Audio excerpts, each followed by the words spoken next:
Let's think about writing introductions to academic and scientific papers. Introductions are important because they welcome readers into your document, and they also help to frame your thinking as you write the paper in the first place.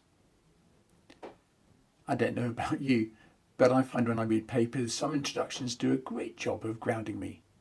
Others seem less clear or even leave me lost. What's worse is that these introductions take hours or days to create, which is strange when you realise that they've only got 500 words in them.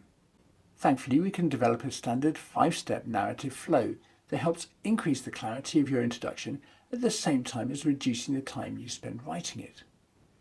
In many cases, these 5 steps will become 5 paragraphs.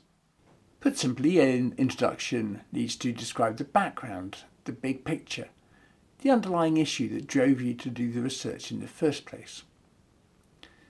Then you can focus on one aspect of this big picture, the one addressed in this paper. Now, define the specific knowledge gap that you believe your work has closed. You can then go on to introduce the method, the how, the research approach that you used before announcing either the hypothesis or question that pinpoints the starting point or the finding which introduces the close. I call this an information funnel.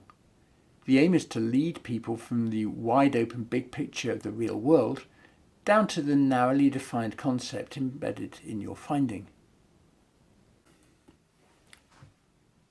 Let's look at each paragraph in a bit more detail. Think about the background. Well, it could actually be a book, couldn't it? In most cases, books have been written about the area. So much is known already. But we can narrow our task by thinking about where this paper will live. Which journal are you going to send it to? Deciding that early on solves many issues, and knowing the journal allows you to tailor this paragraph so that it fits with the journal's themes and agendas. You could prove the overlap on occasions by citing a paper that has recently been published in the journal, showing how that paper is part of the foundation of your work. How about reading the last year's editorials? You might be able to show that your work addresses one or more of the issues that the editors keep raising. Again, as we move to the second paragraph, the focus. This focus aspect should overlap with the journal's area of interest. When you define the knowledge gap, use the terms and language frequently found within the journal.